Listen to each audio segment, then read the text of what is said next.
Jason is back now, and I know that you've been tracking the very latest on this storm and all your next weather forecast. But as we look at the outlook for the rest of the week, we do have some things to pay attention to. But let's focus on what happens in the next few hours. Yeah, as we're kind of like settling up what's happening here from the noon hour into the rest of the afternoon, a lot of the conditions are going to remain a bit more tempestuous, okay, as we are still allowing for more of the snow showers to happen, and some of those heavier bands are still just kind of lingering across the region. So again, we mentioned a lot of the areas under the blizzard warnings as of right now. And when you think blizzard, you don't actually think much more about snow. You think about the sort of winds and also the visibility concerns. And a lot of the region has been suffering in terms of visibility for the past several hours. That is still likely to be the case, at least through the mid to late afternoon.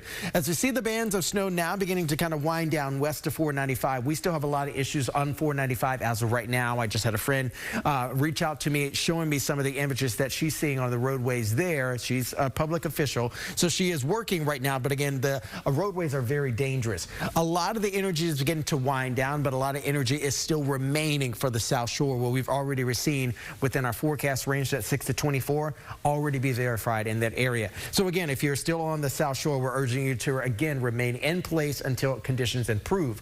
Winds again are still fairly dialed up across the board, especially for the Cape and the Islands, 50 to 60 plus mile per hour gusts there. And even on Nantucket, we've already recorded over an 80 mile per hour gust. Temperatures are beginning to cool as well. Okay, so we're actually cooling down here. Moisture content is still on the outer Cape. We're still allowing for a lot of those inches to still kind of be put down here as we head towards the afternoon and early evening hours.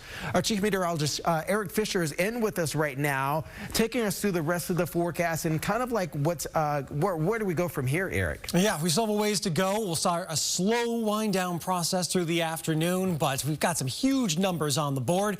Most of the forecast pretty much on track here. We're seeing much lower totals as you head north of the city into New Hampshire and central portions of the state. Now, it's still a snowstorm, but just not as epic as what we have in southeastern Massachusetts, where we have that bullseye zone of 24 to 30 inches of snow around New Bedford, Lakeville, Middleborough, back through portions of Rhode Island. Just huge top of the scale stuff for that part of the region. And there you see some of the snow totals coming in here. I mean, those numbers have been stacking up, no question about it.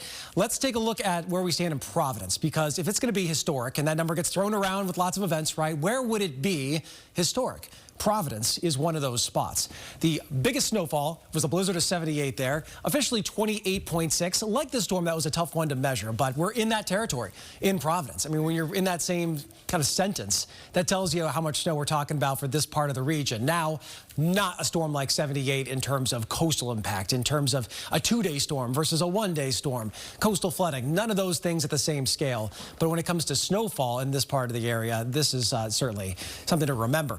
So here's a look at the winds, and the winds drive the power outages. They also drive the blowing, the drifting, the poor visibility. We'll watch a slow down trend this afternoon into the evening. The winds turning more northwesterly at this point. We head to around 9 o'clock tonight. Now much more manageable, a little bit easier for cleanup. We'll still be very windy on the coast, especially Cape Cod and the islands. And then late tonight, even there, we'll start to see some improvement. But there is a ways to go in the wind department because this storm is so geared up. That pressure has dropped to 966 millibars. If you don't know what that means, I don't blame you. It means it's really deep. It means there's a lot of rising motion, which is producing those heavy snowfall rates and all this wind. Another way of looking at the scale of how it decreases this afternoon as we head into the next several hours. One thing that makes this not like some of the biggest all-time snowstorms or like the blizzard of 78, timing at the coast. So we had the biggest onshore wind this morning. Dead low tide. That makes all the difference in the world when it comes to coastal flooding. This afternoon's tide, minor coastal flooding. There will still be coastal road closures, some splash over, big wave action, some erosion. This could have been a lot worse for coastal communities if that timing was a little bit different. That timing of that cycle is between about 3 and 4 p.m. this afternoon. So still very high water, really angry ocean, big wave action. We just won't see the type of destruction that we could have seen if that time was different. That is a good thing. We are very happy for that part of the storm. Same story in Scituate as it is on Nantucket, backside of Cape Ann as well. That's where you did see more flooding with that more northwesterly wind. Power outages are most widespread near the coast in southeastern Mass. Heaviest snowfall, strongest winds, more scattered inland. Once those gusts start coming below 35 miles per hour, that's when crews can get up in buckets again and start the restoration. It's very difficult, of course, to get out there right now. Behind the storm, all right, we dry out tonight. by 8 o'clock, we're winding things down. 30 degrees tomorrow for a high, not very high. A little bit of melting, but we will have some sunshine at least. That will help us out a bit. There is more snow in the forecast. A clipper is going to come through here on Wednesday in the middle of the week here. Now, it's not a potent storm system, but it will bring another coating to a couple of inches of snow, a little more in the high terrain, a little bit less near the coastline as that blows on through during the day on Wednesday. There is another system behind that on Thursday night, and that too could bring us a wintry mix. So we're going to be busy, and we'll keep you updated for each one. We'll take them one at a time.